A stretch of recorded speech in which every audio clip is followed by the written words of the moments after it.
Coucou à tous, mon nom c'est Alexandre Kenol et je suis conseiller entrepreneurial à la CDE-PNQL.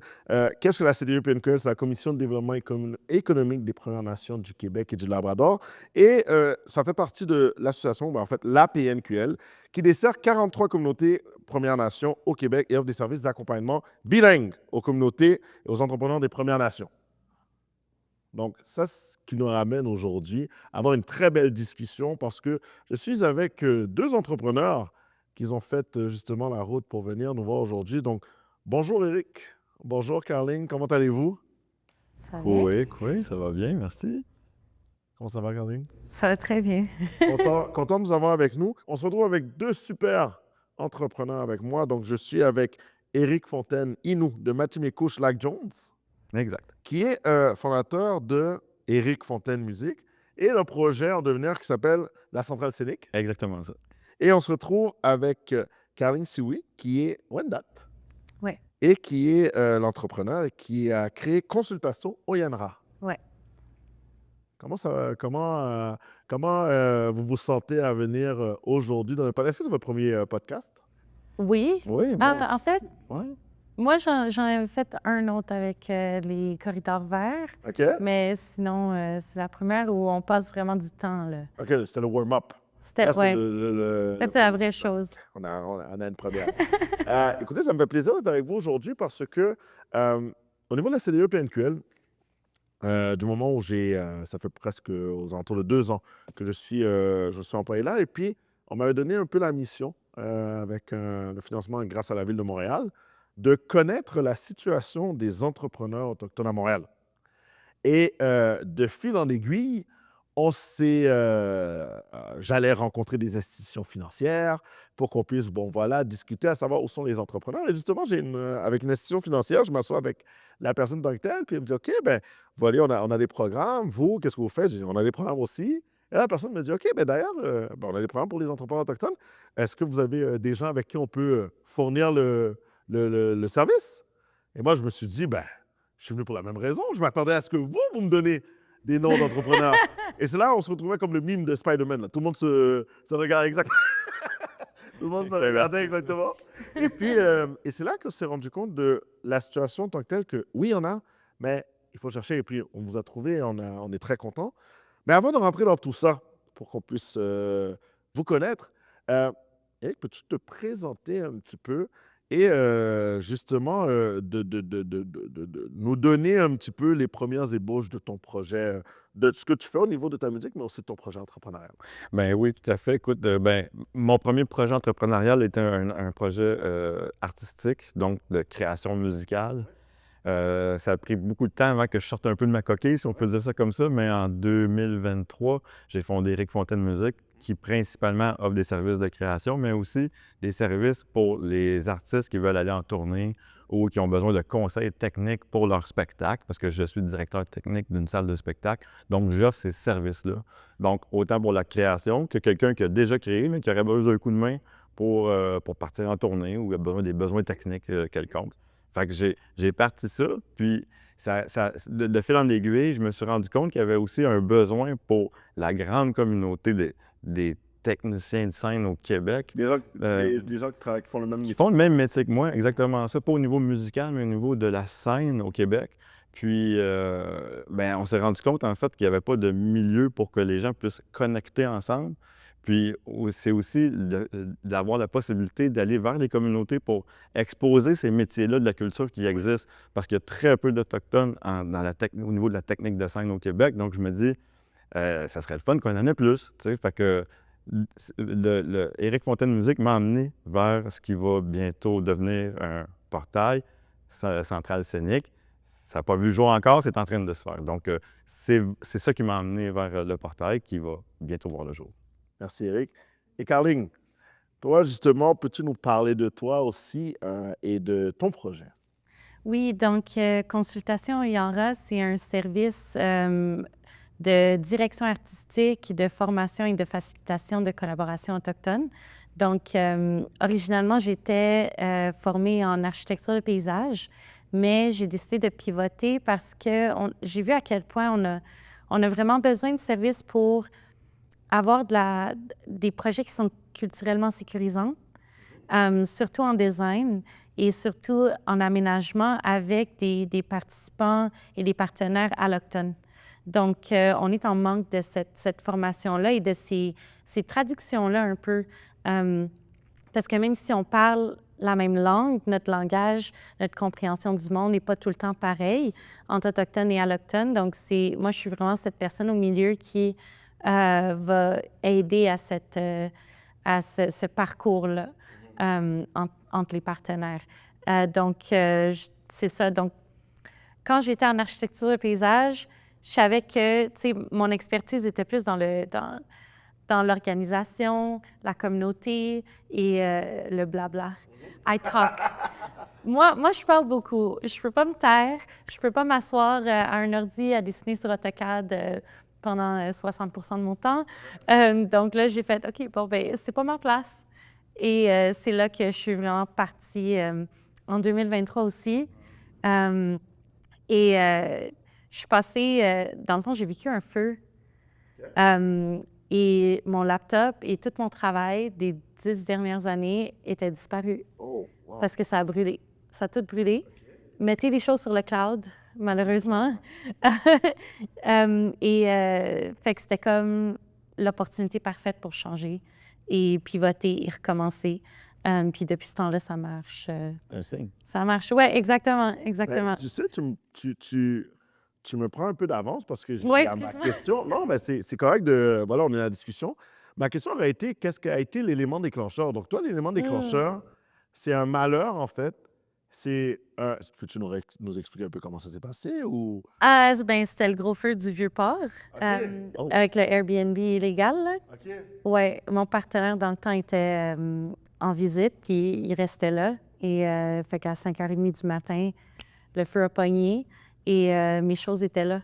Mon sac à dos, tout. Puis on est sorti par le deuxième étage. Puis en tout cas, c'était horrible. Et ça m'a brûlé le système. Mais, c'est pas physiquement, Pas mais le physiquement, mais à système l'intérieur de nerveux, toi. là. Et je suis passée par un burn-out et je n'étais pas capable de travailler à temps plein. OK. Donc, c'est pour ça aussi que j'ai pris des petits contrats pour justement payer mes factures, puis parce que je savais que je ne pouvais plus travailler à temps plein et j'avais besoin de récupérer. Donc, j'ai dû équilibrer le travail indépendant et la guérison en même temps. Puis après quelques mois, je me suis dit, bien, je ne veux plus retourner dans un bureau. Ça me va vraiment mieux d'être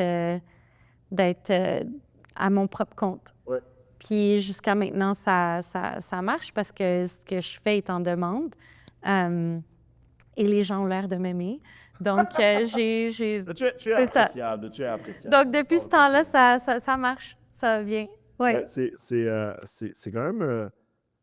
c'est fou comment la vie est faite, du sens que c'est un malheur. D'ailleurs, on est content que... désolé d'avoir vécu, que tu aies pu vivre ça, mais que tu as pu prendre cela pour faire un changement dans ta vie et t'a ramené aussi aujourd'hui ici. Puis justement, Éric, toi, quand est-ce que... Tu sais, je veux dire, quand est-ce que Éric passe de l'artiste et se dit éventuellement, je vais pas être l'artiste, je vais peut-être faire une business à aider d'autres artistes? Ben en fait, c'est parti aussi un peu d'une bad luck, tu sais, le fameux COVID. Oui. Hein? Ça fait un petit peu plus longtemps, mais quand ça a commencé, 2 ans après ça, j'ai COVID, fait... on est un peu comme dans une optique comme Harry Ben, Potter, comme Voldemort. Faut pas trop en parler. Faut pas trop en parler, mais C'est quoi? ça a frappé pareil. OK. Tu sais.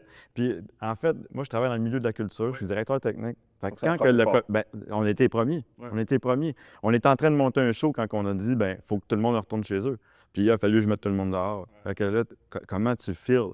Fait que là, j'avais plein de gens qui allaient pas bien, puis tout ça, puis on n'avait pas, il n'y en a pas encore, on est en train de développer, mais de ressources, tu sais. Fait que je suis tombé littéralement en dépression profonde. Puis quand je suis sorti de là, je me suis dit, OK, il faut que je sois dans l'action. Je peux pas être passif. La musique a été l'endroit où je me suis lancé, puis c'était pas suffisant. C'est parce que je me nourrissais que moi-même.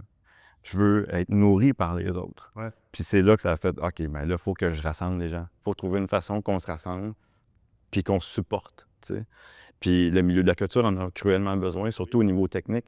Les techniciens qui travaillent dans l'ombre, qui n'ont pas beaucoup de ressources, qui ne dorment pas beaucoup, Il y en a des techniciens en arrière ici qui savent exactement de quoi je parle. Fait que je me suis dit, tiens, j'ai l'énergie, je suis pas capable de me mettre en place. Je suis sorti de ma noirceur, je suis dans la lumière, puis go. Je fais juste le faire. Ouais. Non, c'est comme ça. Je vais juste être dans l'action. Ouais. C'est spécial, hein, comment souvent c'est des situations comme telles que on trouve la voie de salut là-dedans. Puis justement, tu sais, on se lance là-dedans. Je repars avec toi, Eric. Mais OK, tu commences à faire une petite business. Euh, Comment se passe ton entrée dans le monde entrepreneurial? Bien, en fait, je suis quand même chanceux parce que j'ai un employeur qui, la salle Pauline-Julien, qui est le pôle culturel de l'ouest de l'île de Montréal, au niveau de toute la diffusion de C'est à spectacles. Gérald Godin, ça? Oui, c'est à Gérald Ouais. Godin, qui est un super cégep que j'adore.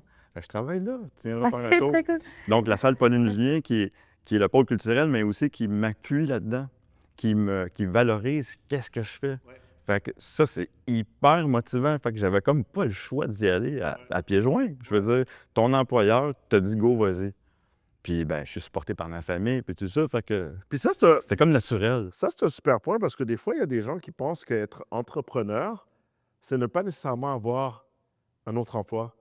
Alors que tu peux être entrepreneur euh, et avoir travaillé que sur ton entreprise, mais tu peux également être un entrepreneur et d'avoir une autre source de revenus. Donc, c'est bien que tu le mentionnes parce qu'il y a des gens que des fois, ils ne pensent pas qu'ils peuvent être les deux. Mais bon, Ouais. voilà. Donc, ton arrivée là-dedans, là, justement, là, oui, tu as été supporté, mais est-ce qu'à certains moments, tu dis comme, ah, OK, c'est pas évident.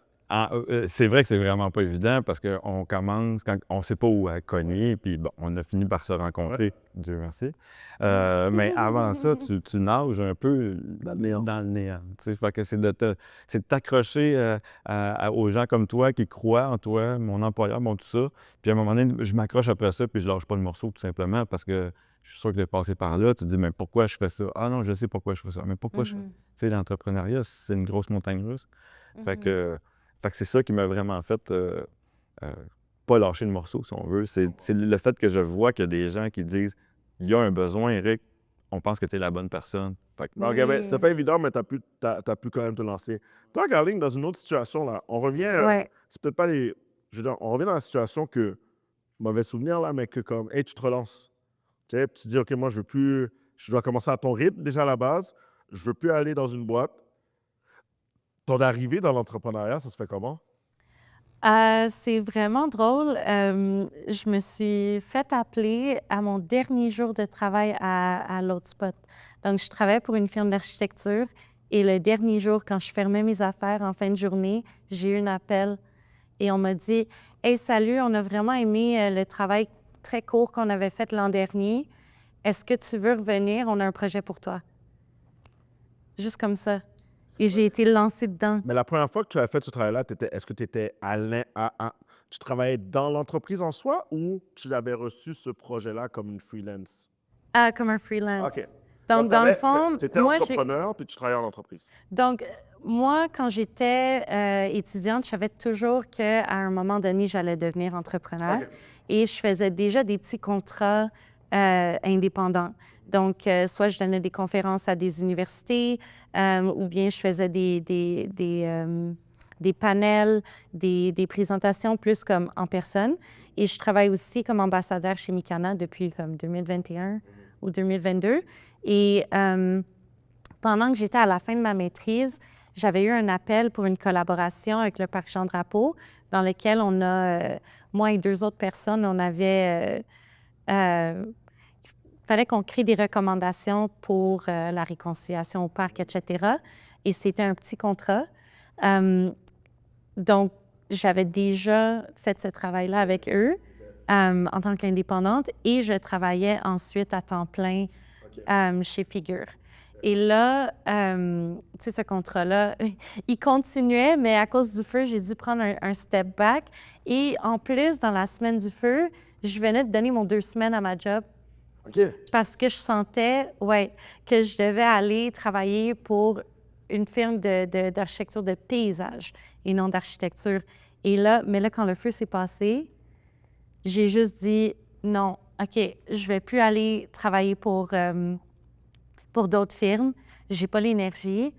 Et j'ai fini mes 2 semaines là, à la job. Et au dernier jour, c'est là que, justement, c'est ça, j'ai eu l'appel. Puis ça a commencé. Ça a commencé mon travail à 100% indépendant. Mais l'affaire, c'est que même durant l'année, quand je travaillais en firme, j'y pensais, puis j'étais comme, j'arrête pas d'avoir des petits contrats temps partiel. Et en plus, je travaille à temps plein. Et ça commence à être beaucoup. Mais à un moment donné, là, il va falloir que je lâche quelque chose. Et cet événement-là, il a vraiment fait en sorte que, tu sais, j'avais plus le choix. Il fallait que je sois indépendante. Donc, c'est ça. Puis là, aujourd'hui, là, maintenant, ça, tu as lancé ça depuis quelque temps, mais Oui. je serais pas de te poser la question, pourquoi l'entrepreneuriat? Ah, les hiérarchies. OK. Moi, c'était la grosse affaire qui fonctionnait pas pour moi. Peu importe, même si j'avais des bons employeurs, là, je travaillais à une belle place avec du bon monde, là. Mais dans mon système n'aime pas les hiérarchies. Je suis tout le temps très stressée avec l'idée de toujours répondre à quelqu'un qui est au-dessus de moi. Et aussi, eux, ils ont le pouvoir au-dessus de moi de me dire sur quoi je vais travailler ou non. Puis à la fin de la journée, d'avoir ce manque d'indépendance-là, ça marchait pas. Ça marchait pas, puis il y avait trop une dynamique de pouvoir qui était déséquilibrée pour moi. Donc, la seule manière pour moi de travailler avec des gens, c'est en partenariat.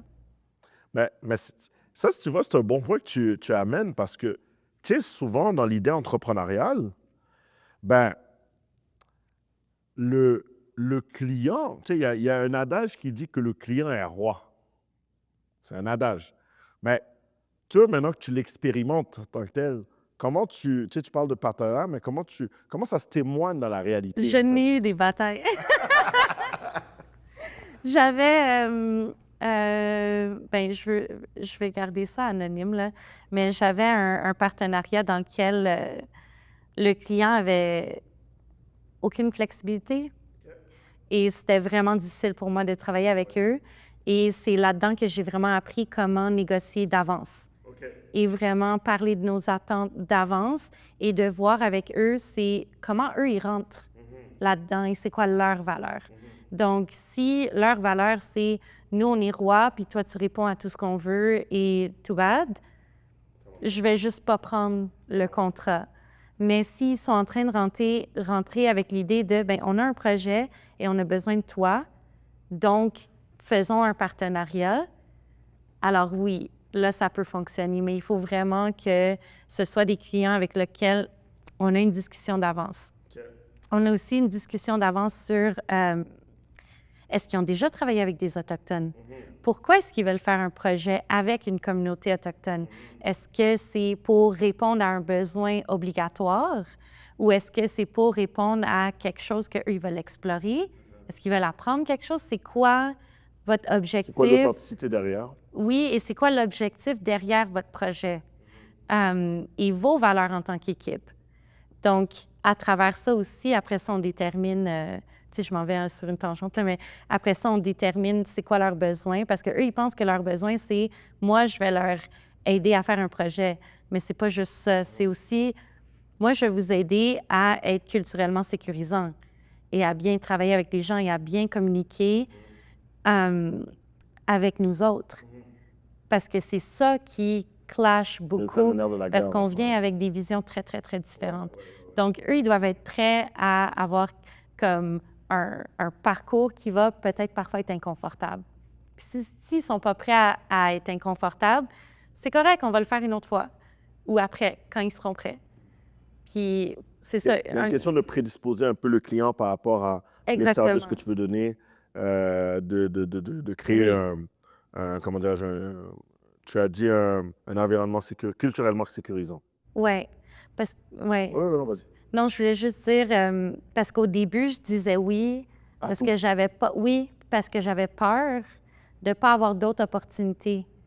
Et ce que ça l'a fait, c'est que finalement, ben c'était pas le monde avec qui je pouvais travailler. Exactement. Et je me sentais incompétente. Je me sentais comme si je faisais quelque chose de mal. Et là, finalement, à la fin de la journée, comme quand j'ai trouvé plus tard des collaborations avec des gens qui sont plus alignés avec moi, c'est là que j'ai compris, OK, non, I was not a problem. Puis, fait que c'est vraiment difficile de dire, c'est pas, mais pour moi, là, ça marche pas de dire oui à quelque chose juste parce que c'est une opportunité. On pourra justement, on pourra faire du pouce là-dessus. Mais Eric, toi maintenant, tu lances, oui, tu as ton emploi, puis éventuellement, peut-être que tes projets vont prendre plus de place, mais comme, pourquoi l'entrepreneuriat? Ben, en fait, c'est vraiment parce qu'il y avait un besoin, puis j'ai un peu, tu sais, il faut que je sois dans l'action. C'est ça que je me suis rendu compte, justement. Puis je me dis, comment est-ce que je peux m'investir pour faire rayonner l'autochtonie? Puis j'ai décidé, dans le fond, de mettre comme deux trucs ensemble. Donc, ma passion, qui est la scène, puis l'autochtonie, que j'ai découvert à cause de mon histoire, puis de mettre ça ensemble. Fait que ça vient comme un peu d'un besoin qu'on a vu qui était là, tu sais, puis qu'il y a personne qui prenait soin d'eux, si on veut. Fait que c'est ça, mais mêlé avec... j'aime beaucoup les humains. Je me suis aussi rendu compte qu'il fallait que je sois en contact, il fallait que je crée des ponts, que je crée des liens. Puis, je savais pas que c'était une de mes forces, en fait. Fait que c'est ça qui a aussi fait, ben là, il faut qu'on crée quelque chose qui centralise. Parce que c'est naturel, en fait, tu sais. Puis, un peu à la même manière, c'est très insécurisant peut-être au début de dire, ben je lâche tout, puis, tu sais, puis c'est pas mon objectif non plus. Fait que je suis très heureux de pouvoir continuer à offrir mes services à la salle Pauline Julien, puis en même temps pouvoir développer quelque chose qui va être périn. Terrain, Tu sais. absolument. Puis l'autre chose aussi que je me suis rendu compte, c'est que moi, j'aime partir des projets. J'aime, tu sais, Bébé ta projet. oui, tu sais, fait que si ce projet-là que je suis en train de bâtir peut être périn, même si je ne suis plus dedans dans 5 ou 10 ans, c'est pas ça qui est l'intérêt. Je veux créer quelque chose qui va durer puis qui va servir, en fait. Si je le gère encore, tant mieux, mais idéalement, j'en repartirai un autre. Ben, c'est bien parce que dans ce que, tu sais, dans ce qu'on a discuté, vous avez beaucoup parlé de votre identité au niveau autochtone et tout ça. Puis ma question serait de savoir comment votre identité autochtone a-t-elle influencé votre parcours? Et là, je vous ramène loin, d'accord? Ouais. Parce que pour moi, tu sais, pour savoir où est-ce qu'on s'en va, on doit savoir d'où est-ce qu'on vient. Puis moi, c'est important de savoir et de vous poser la question, ben, tu sais, cette identité-là autochtone que vous portez fièrement, est-ce que ça a toujours été comme ça? Tu veux-tu commencer? Veux-tu que je commence? Ça va être long, les deux, je pense. Ouais, je pense. Vas-y. OK. On est en place. All right. Donc, fait que mon père est Wendat, ma mère est arménienne. Donc, non, I was gonna make a bad joke. Mais on a pris mes deux terres, basically. Non, je suis encore là. Mais dans le fond... Oui, c'est triste. c'est la blague. On va être franc. Mais dans le fond, moi, j'ai grandi dans le temps où c'était pas une fierté d'être autochtone. Du moins, dans mes cercles. Oui. Je sais pas pour ceux qui ont grandi dans d'autres places ou en communauté, mais moi, j'ai grandi à Montréal, à l'île Bizarre, avec des gens qui Comprenais pas. Non, c'est ça. Puis on avait beaucoup de conversations. Comme je me rappelle, j'avais 7 ans, ils me disaient « Donc, toi, t'es indienne. » Et là, dans le temps, tu sais, le mot, c'était amérindien. Fait que j'étais comme « Non, je suis amérindienne. » Ils sont comme « Mais tu viens d'où? » Puis je suis comme « Je viens d'ici. » Et toi, tu viens de la France. Et là, ça, c'est à 7 ans. Et là, eux sont comme « Mais non, moi, je viens d'ici. » Puis c'était même pas comme, c'était pas des chicanes, là. C'était plus comme, on essayait de se comprendre un peu. C'est pas une discussion des enfants au primaire. Mais c'est ça, exactement. Puis là, on décortiquait ça là, dans la cour. Puis... Mais en même temps, tu sais, on me disait, tu sais, on voyait mon nom de famille, on voyait Sioui. Et là, on disait, « Ah, t'es autochtone, raconte-nous ça. C'est quoi que vous faites? Est-ce que tu vas à la chasse? » Puis moi, je suis là comme... Moi, je suis dans les suburbs de l'île Bizarre. Ma famille est à Wendake, mais c'est pas... j'avais pas contact, là. C'était le début des années 2000. Il n'y avait pas de réseau qui était accessible à moi. Et mon père, lui, il s'est fait vraiment comme, tu sais, intimidé par rapport à ça. Il était ici dans les années 80-90 et il n'a pas l'air stéréotypement autochtone. Donc, sais, il entendait toutes les conversations racistes qui se passaient, puis c'est comme un peu comme, tu sais, caché un peu. Ouais. Fait que ça faisait que le contact que j'avais avec ma culture était quand on visitait la famille à Wendake. Et là, on apprenait des choses, mais tu sais, quand tu y vas 3-4 fois par année pour une fin de semaine, tu n'apprends pas tout, là. Et donc, c'était un peu comme ça. Puis, ben les Arméniens sont aussi très matriarcales. Donc, j'avais beaucoup ma communauté arménienne puis ma famille qui m'apprenait, tu sais, de ce C'est une bord-là. forte communauté à Montréal aussi. Exactement. Donc, j'avais plus cette culture-là. Mais là, rendue à l'université, c'est là que je suis allée au Salon Watik. Et ils m'ont engagée comme animatrice culturelle et liaison.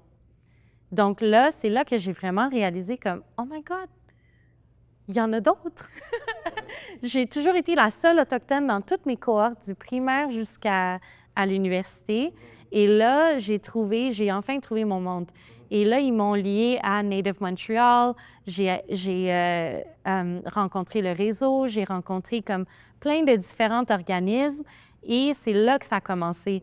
Mais j'ai eu une crise identitaire parce que je me sentais pas assez autochtone. Et, tu sais, il fallait que j'accepte que, oui, j'ai pas tout appris en grandissant, mais là, c'est ma responsabilité de décider, am I gonna embrace it or not? Et là, j'ai fait comme, non, je veux savoir tout. Et comme ça, quand les gens ils vont me poser des questions, je vais savoir les répondre. Fait que c'est ça que j'ai fait. Je me suis formée, tu sais, donc j'allais à l'université, mais je faisais aussi comme des activités culturelles. J'allais voir Native Montreal, j'allais voir comme tout ce qui était possible. Et là, ensuite, j'ai été je suis devenue conseillère en aménagement à la Ville de Montréal. Donc ça, c'est le deuxième élément déclencheur, c'est que je suis devenue conseillère en aménagement et on m'a mis sur le projet de la rue Amherst à Atadekon ou Atateken. Puis j'ai aidé à faciliter ces conversations-là avec le comité autochtone. Puis j'ai fait la recherche de, OK, bien, qu'est-ce qu'elle veut dire, cette rue-là? C'est quoi la représentation? C'est quoi qu'elle évoque? Et ensuite, j'ai fait une recherche sur la toponymie autochtone, qui est toujours beaucoup plus par rapport à la fonction de l'espace, l'esprit de l'espace, et donc tu le nommes selon ça, et pas selon une personne, par exemple, qui est plus comme une pratique occidentale. Et quand j'ai donné cette présentation-là, j'ai suivi mon intuition. Je connaissais pas tout, mais je me suis dit, il y a quelque chose qui me dit que je dois vraiment donner la slide sur les différentes méthodes toponymiques là, ou tendances toponymiques. Et à la fin, tu sais, même si mon équipe à la ville était comme peut-être que ça va être trop d'informations, j'ai dit non, I'm gonna give it anyway. Et finalement, c'est ça qui a fait qu'on a décidé d'un nom tout de suite dans cette rencontre-là. Puis j'ai fait, hey, c'est parce qu'il faut plus de représentation autochtone en ville. Et ouais, donc je suis allée vraiment en deep dive. J'ai écrit mon mémoire sur l'expérience autochtone en ville. J'ai trouvé d'autres gens qui avaient leur propre réalité différente comme autochtones urbains d'une certaine manière. Et ça m'a... Puis en travaillant avec Mikana en même temps, tu sais, j'étais vraiment comme dans un deep dive de 2018 à 2022. Puis, fait qu'en 2023, c'est là que je me sentais assez comme... À l'aise et confortable. sécure dans mon identité. Puis c'est sûr que j'en apprends encore. J'ai fait mon premier tambour il y a 1 an. Tu sais, puis on est vraiment dans cette résurgence-là, là, puis je suis vraiment contente d'être là, là-dedans. Voilà. Non, mais... That's the journey. Non, parce que c'est bien de le dire, parce qu'on va avoir la chance de parler après. Mais toi, Éric, est-ce que justement, cet apport à l'identité, à ton identité culturelle, est-ce que ça a toujours été comme ça? Non, justement, mais pas du tout. Moi, en fait, pour la petite histoire, mais je vais essayer de faire ça short. La rafle des années 60, pour ceux qui ne savent pas, c'est la 60 Scoop. Ça se passe justement dans les années 60, mais à 50 jusqu'à 77 environ, où ben, ils envoyaient les enfants dans les pensionnats autochtones et tout ça. Ils enlevaient des familles, mais ceux qui n'étaient pas en âge d'aller dans des pensionnats, donc très jeunes ou naissants, ben, ils les enlevaient puis ils les envoyaient en adoption. Fait que ma mère, elle a été prise en adoption à sa naissance. Puis ça a pris des années et des années avant que finalement elle retrouve sa mère puis qu'on refasse les liens, tu sais. Fait que à 18 ans, alors que je savais pas encore que j'étais autochtone, il a fallu que je change de nom parce que je portais pas le bon nom depuis tout ce temps-là parce que les baptistères étaient pas bons. Mais c'était des secrets de famille, on savait pas, puis ma mère avait pas retrouvé sa famille. Puis là, moi, je pensais que c'était un blanc. Mais c'est plus tard que je me suis rendu compte que je me suis fait raciser tout mon primaire, là. Tu sais, mes best friends, c'était des blacks, là. C'était pas un blanc qui voulait tenir avec moi. Puis c'est le fil en aiguille qu'on s'est rendu compte, que je me suis un peu rendu compte de ça. Puis à un moment donné, ma mère m'apprend qu'elle est autochtone, tu sais, parce qu'elle a retrouvé sa mère. Ça, à cette époque-là, j'ai peut-être 24 ans. Puis 6 ou 7 ans plus tard, à peu près, j'apprends que j'ai aussi une sœur, parce que ma mère s'était fait enlever sa fille aussi. Ouais, parce que ça m'a les mêmes années. Fait qu'on a retrouvé ma sœur. Puis là, il est arrivé justement la question de « Mais finalement, je suis qui, moi? Est-ce que j'ai le droit d'être autochtone? Ouais. J'ai-tu le droit à ça, moi? » Tu sais, dans le sens... Puis quand on a rencontré finalement ma famille, on s'est fait un meet à Québec, à Pointe-Bleue. C'est là que j'ai su que j'étais autochtone. Mon oncle, il nous a littéralement accueillis. Après ça, on a rencontré le reste de la famille. Puis, je veux dire, c'est comme si on avait pratiquement toujours été ensemble, tu sais. Fait que là, aujourd'hui, on se voit. Je vais chez ma cousine à Québec. Je suis allé à Sept-Îles. Quand mes oncles ils viennent, on les accueille. On voit ma soeur. Ma nièce est venue me visiter dernièrement. Ils ont eu leur statut aussi autochtone, qu'ils ne savaient pas, eux non plus, tu sais. Fait qu'il y a eu un très gros cheminement de dire, est-ce que je suis un charlatan, moi, là-dedans, vu que je l'apprends 20 ans plus tard, tu sais? Est-ce que j'ai droit à ça? Puis, justement, le moment où j'étais super malade, quand je suis revenu de ça, en fait, c'était un peu comme un réveil aussi en même temps. Je pense que c'est pas pour rien que je suis tombé malade non plus. Ça a tout brassé ça, puis ça m'a poussé à me regrander sur ce que j'aime vraiment, mes valeurs, ce que j'ai envie aussi de propager ou de semer ou de rayonner, tu sais. Puis on en parlait avec l'équipe technique tantôt aussi, de revenir à ce que j'aime vraiment, puis de le mettre en avant. Puis c'est là que les opportunités sont arrivées, puis c'est là que Éric Fontaine Musique est arrivé, puis c'est là que l'idée du podcast... Fait que, en fait, elle m'a vraiment aidé, cette partie-là que je connaissais pas, mais quand elle est arrivée, ça a fait un gros changement, mais beaucoup plus tard, on va dire. Ouais, c'est ça. Merci d'ailleurs du partage parce que c'est quand même, c'est pas rien de le vivre comme ça. Puis c'est intéressant parce que je pense que ça revient au fait que l'identité est quelque chose qui t'appartient et que l'éveil peut se faire à tout moment. Et là, vous le voyez dans dans vos cas où toi, tu étais dans ta tête un blanc, si on peut appeler ça comme ça, et toi, tu naviguais entre ça et aussi tes racines arméniennes et tout ça. Puis ça m'apporte à ma question de, on, on a créé Réseau qui se veut éventuellement devenir, on l'espère, une chambre de commerce pour les entrepreneurs autochtones à Montréal.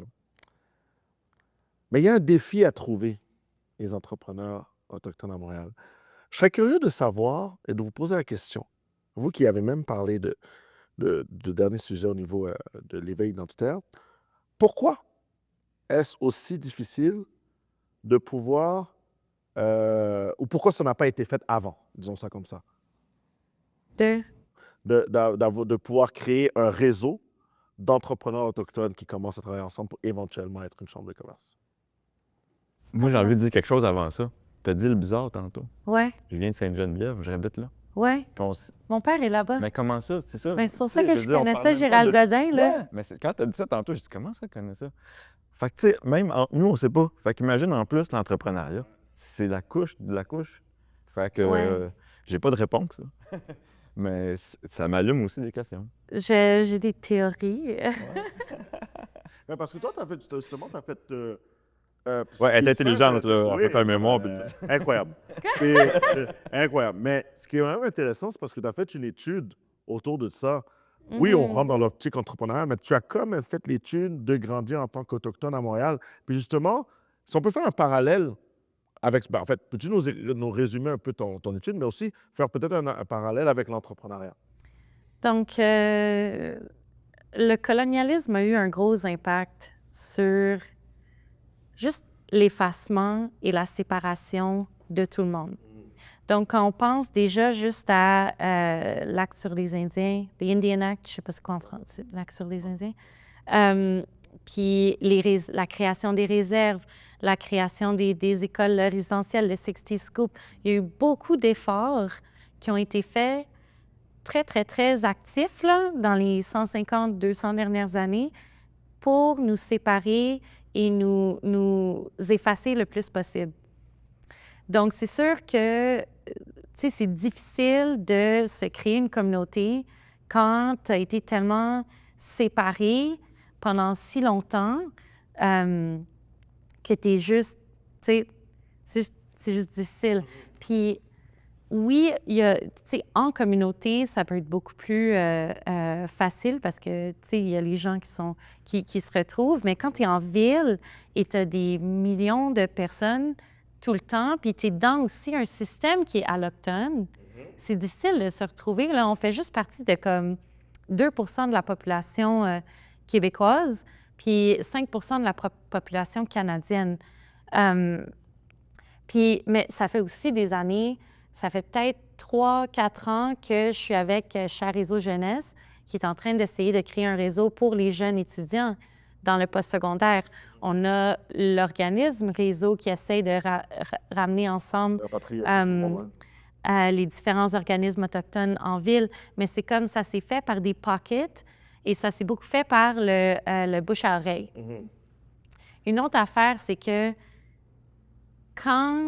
puis moi, c'était un peu ça mon parcours pour rentrer un petit peu dans la communauté autochtone urbaine, c'est que il faut du temps.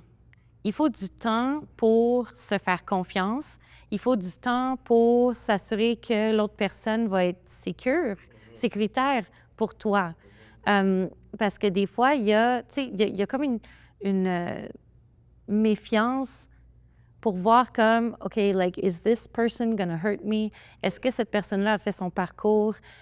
À quel point est-ce que cette personne-là s'est réveillée par rapport à leur propre identité? Et ça peut être difficile à naviguer des fois quand tu ne connais pas l'autre. Et là, avec des petits moments, c'est des petits moments de construction et d'événements où les gens commencent à se connaître puis à faire des amis.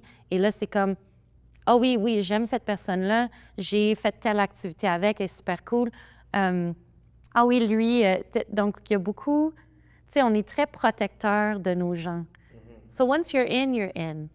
Puis on t'aime beaucoup et t'es accepté. Il y a des gens qui ont peur, justement, d'être in ou, comme vous avez posé la question, est-ce que je suis autochtone assez pour pouvoir me présenter comme tel? Oui, et il y a beaucoup encore de parcours à faire et d'éducation à faire entre nous pour faire ces réparations-là parce que, il y a des... On a été traumatisés par rapport à ça. On a aussi des gens qui font semblant d'être autochtones. Donc, il y a comme tout un processus aussi de voir, OK, tu viens d'où? C'est qui ta communauté? C'est qui ton grand-parent? Parle-nous de ta ligne, tes expériences, etc. Et là, fait que là, tu as ceux qui, comme toi, qui font la reconnexion. Et là, c'est comme c'est heurtant parce que tu te demandes, est-ce que j'ai le droit à ça? Donc, c'est vraiment touchy comme parcours, même pour... Tu sais, si tu as grandi en communauté, tu as déjà cette sécurité-là tout de suite, t'es good. Mais même à ça, il y en a qui grandissent en communauté, mais qui n'ont pas eu accès à certains teachings. Et là, ça crée aussi un autre inconfort et insécurité là. Donc, moi, ma théorie, c'est vraiment... ils ont fermé les écoles résidentielles en 1996 ou 97, je ne me rappelle plus. Officiellement, 96, là, j'étais déjà née, là.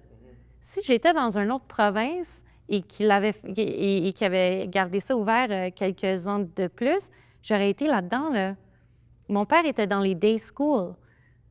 Fait qu'il y a comme il y a beaucoup qu'on travaille à l'intérieur de nous aussi, déjà, qu'il faut qu'on guérisse pour ensuite pouvoir avoir ce sentiment, pour enlever le sentiment d'imposteur et pour rentrer dans notre power.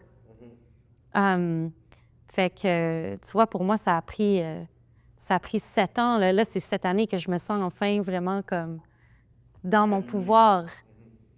Mais il y a eu beaucoup de travail. Puis même moi, j'ai fait des erreurs. Là. Il y a des... Tu sais, j'ai été insensible envers du monde. Et là, ça a créé du mal et vice-versa. Fait que, tu sais, comme, faut juste vraiment continuer à tu sais, croire en toi puis d'avoir comme, tu sais, de comprendre que tu es là en bonne foi et tu vas trouver du monde qui vont t'accepter et t'aider, là. Mais c'est ça, c'est un long Ouais, processus. c'est un processus qui... Ben, en fait, merci pour ta réponse, qu'elle est Oui, c'était long. Non, c'est super complète. Puis c'est intéressant parce que ça met la base sur le nerf de la guerre ou ce qu'on veut, tu sais, parce qu'à la fin de la journée, au niveau de la CDE PNQL, ultimement, si je peux vulgariser notre mission, c'est qu'on veut aider les Premières Nations à pouvoir prospérer économiquement et on les aide au niveau entrepreneurial.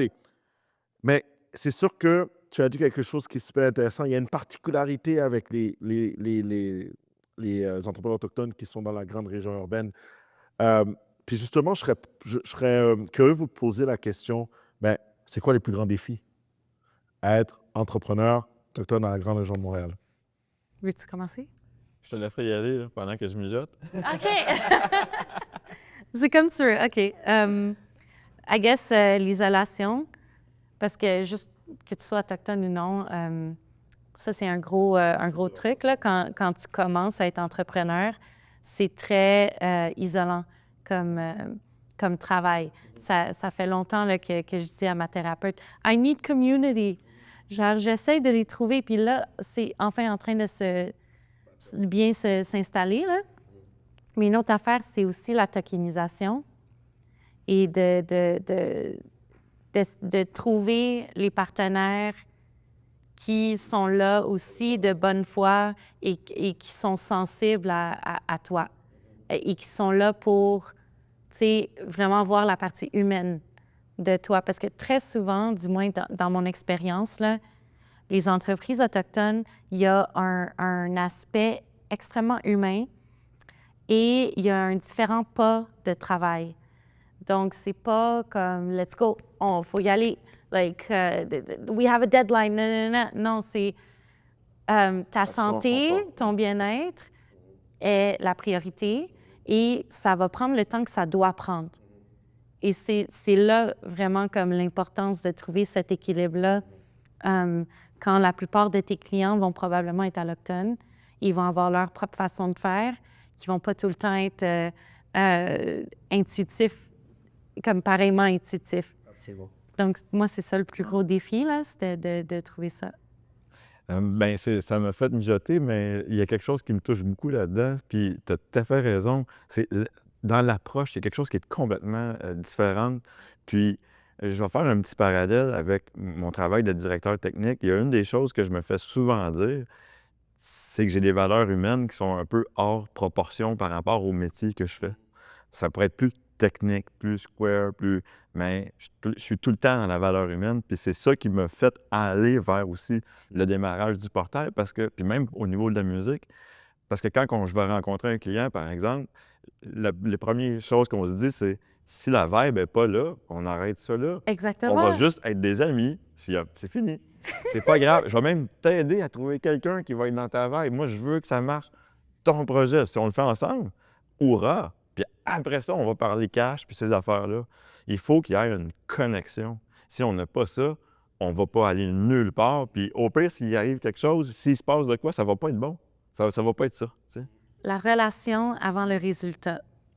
En fait, la bonne relation, ça devient notre résultat, puis le reste, c'est du bonbon, tu sais. Exact. Mais c'est tellement vrai, ça, la relation avant le résultat. Ouais. Ben, c'était beau, c'est beau. Ouais. Des Ben, c'est vrai. réunions, Ouais. certainement. Puis, en fait, je serais porté à... Oh, oui, oui, oui. Mais ça. Ah ouais, moi, j'ai... Pour ça, je trouve ça vraiment intéressant votre échange parce que ça m'amène au point de... Écoutez, moi, là, si je suis en mesure si je vous pose la question, tu sais, là, on est en train de créer Réseau. On est en train de, avec la CDE et NQL, on est en train de grandir ce qu'on veut faire. Mais si je pouvais vous poser la question, hey, selon vous, qu'est-ce qui serait la chose à faire? En fait, qu'est-ce qui pourrait être la chose à faire pour pouvoir grandir cette communauté entrepreneuriale en milieu urbain? Ça serait quoi? Par exemple, j'ai un exemple. J'ai eu la chance de te solliciter, Carling, ça a quand même pris 6 mois, mais bon, ça, c'est une autre histoire. Et j'ai eu la chance Éric, toi, tu as eu la chance de venir dans notre activité. Et je serais curieux de savoir, ben, justement, qu'est-ce qui vous a attiré. Et maintenant que tu as pu le voir, ben, ça serait quoi les choses à faire pour qu'on puisse grandir ça, pour que vous soyez des porte-parole de réseau. Et éventuellement, je l'espère, créer cette première chambre de commerce d'entrepreneurs autochtones à Montréal. Ben, ce podcast-là, je trouve que c'est déjà c'est un bel outil. Puis c'est quelque chose qui pourrait être mensuel. Tu sais, puis à un moment donné, ce sera plus nous autres qui va parler, il va y avoir Non, d'autres c'est monde. quelqu'un d'autre. Ouais. Tu sais, puis que ce soit après ça, qu'on puisse le partager, qu'on puisse le valoriser sur nos réseaux, ça serait déjà un bon début, je pense. Carling? Mhm. Ben, un espace physique. Oui. Oui, ça, c'était quelque chose que j'avais mentionné dans notre dernière rencontre, là. Très souvent, on travaille de chez nous, mais ça serait le fun d'avoir un espace où on peut se rencontrer, où on peut faire du travail ensemble, ou juste d'avoir comme un studio de travail. Il y a beaucoup de collectifs d'artistes qui vont louer un espace, ils vont avoir ça pour l'année, et chacun a leur espace de travail, travaillent sur leurs propres choses, mais il y a des espaces communs dans lesquels ils peuvent échanger et apprendre l'un de l'autre ou s'entraider juste comme ça parce qu'on est tous en train de vivre des choses similaires. Donc, ce serait très cool d'avoir un espace ou deux dans lesquels on peut se rejoindre puis travailler ensemble. Et sinon, ce serait aussi, vous l'avez déjà commencé, mais d'avoir des événements dans lesquels on peut justement se rencontrer et qui peuvent avoir des objectifs. Donc, une des choses, par exemple, avec Mikana, c'est pour la jeunesse, une des choses qui redonne aux ambassadeurs, c'est des retraites dans lesquelles on a aussi des cultural teachings. Donc, nous, on reçoit quelque chose en retour qui est spécifique à l'autochtonie parce qu'on est tous en train d'apprendre constamment. Puis, une des choses, c'est qu'on n'a pas tout le temps accès aux savoirs traditionnels, aux activités traditionnelles. Donc, d'avoir ces accès-là, ça attire le monde à aller à l'événement. Oui. Parce que t'es là comme, oh, je vais apprendre quelque chose. Je vais parler aux gens, oui, that's like part of it, mais je vais apprendre quelque chose qui va au-delà de l'entrepreneuriat, mais qui va aussi t'aider. Connecté avec l'identité, tout ça. Comme trouver quelque chose à partager. On ne peut pas aller Oui. à un endroit juste pour dire on s'est vu, on a fait. Non. Exactement. Il faut qu'on sorte de là, nourri, que ce soit Ouais. par une expérience personnelle ou interpersonnelle. C'est là je pense que les choses se passent. C'est ça. Et donc, de faire une activité ensemble, c'est très souvent, ça aide à la conversation. When we meet, we'll bead. Comme, or we're cooking, or we're doing something, puis, ouais, en tout cas. Non, mais C'est vraiment ça. honnêtement, vous avez super répondu, puis c'est super intéressant de pouvoir voir votre réalité. Puis ce que j'ai aimé avec le discours qu'on a pu entretenir ensemble, c'est le fait de l'aspect identitaire est quelque chose ce n'est jamais trop tard de reconnecter, de connecter, de vouloir échanger, d'avoir un éveil, parce que c'est ta culture, c'est ton identité. Puis je suis sûr que c'est un discours qui va aider plusieurs à comprendre que, ben voilà, voici, il y a une première ébauche qui est identitaire, un éveil à se faire. Et après, bon, il y a à se rejoindre, à créer une communauté. Puis après, ben, s'il y en a qui veulent faire ci, X, Y, Z, ils peuvent le faire. Nous, on est dans une optique qu'on peut aider à prospérer de manière entrepreneuriale. Et puis, on est là parce que vous avez des droits, des situations tant que telles que vous pouvez prendre et lancer quelque chose. Puis nous, à la fin de la journée, c'est ce qu'on veut faire. Puis je trouve ça super intéressant. Puis aussi, j'en profite pour parler de la marque de l'ours aussi que nous avons, donc IDEN, qui permet à justement avoir une authentification des entreprises et des entrepreneurs autochtones partout au Québec, mais que nous, on essaie d'avoir, justement, on travaille avec les autres pour pouvoir créer ça et d'être en mesure de, justement, vous donner cet espace-là et de pouvoir la lancer. Donc, merci beaucoup. Je serais porté à vous poser une dernière question. Là, c'est toi qui commences. OK. Oui, bon. Je sais pas c'est quoi la question, par exemple. Là, Vous avez trouvé votre synergie, là. Ma dernière question serait la suivante. Vous vous rappelez du film Back to the Future? Oui. Hein, vous vous rappelez de ce film-là? Oui. Écoute, je vais vous revenir à un moment précis. Toi, je vais revenir au moment que ta maman te dit que tu es autochtone. Et on va revenir au moment où,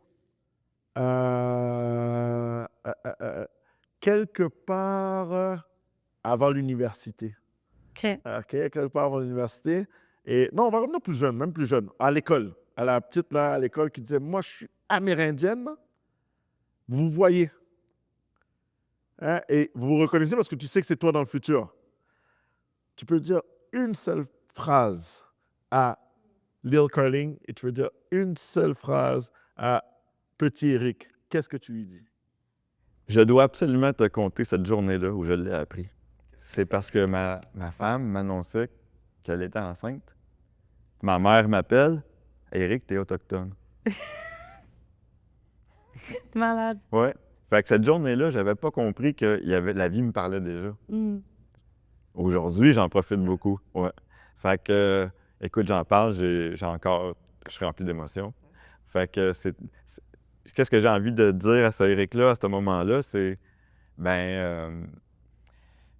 j'aurais envie de dire, fais tout ce que tout ce que tu penses que tu dois faire, fais juste le faire avec ton cœur. J'ai trop attendu avant de faire ça. Ouais. J'ai tout le temps fait les choses avec mon cœur, mais les choses que mon cœur a besoin que je fasse. Par rapport à toi-même. Mhm. Carly? Change pas. Change pas. Parce que à un moment donné, j'ai commencé à être plus impactée par les gens qui sont intimidés ou qui ils réagissent mal. Parce que je suis très forte et loud, puis les gens, ils n'aiment pas tout le temps ça, là. Et fait que je me suis renfermée un peu. Et ça l'a vraiment delay beaucoup pour moi, où je me sentais pas prête à faire des choses, où je me renfermais, où je m'abandonnais. Mais là, maintenant que je suis revenue à mon pouvoir, je suis comme j'étais quand j'avais 7 ans. Mais avec un petit peu plus de vocabulaire, là. Mais, mais je suis revenue à ça, puis c'était... Fallait que je revienne à cette fille-là quand j'essayais de trouver comme mon chemin. Parce que j'étais comme, OK, qu'est-ce que je veux? Mais attends, là, j'étais qui avant, là? D'être impactée par tout le reste, et les institutions, et les gens, puis tout ça. And ce que je fais aujourd'hui, I talk. And I say what I need to say. Puis si ça dérange le monde, ben too bad, on va s'en parler. Et fait que c'est ça, change pas. Carling, Mm-hmm. merci beaucoup. Éric, merci beaucoup. Ça a été vraiment un plaisir de partager ce moment-là avec vous. Et en espérant que les gens puissent écouter et puis qu'ils se disent comme, voilà, comme eux, je suis soit autochtone ou soit, peut-être je le proclame, peut-être que je ne le proclame pas, mais tu vas à ta vitesse et c'est correct, it's OK.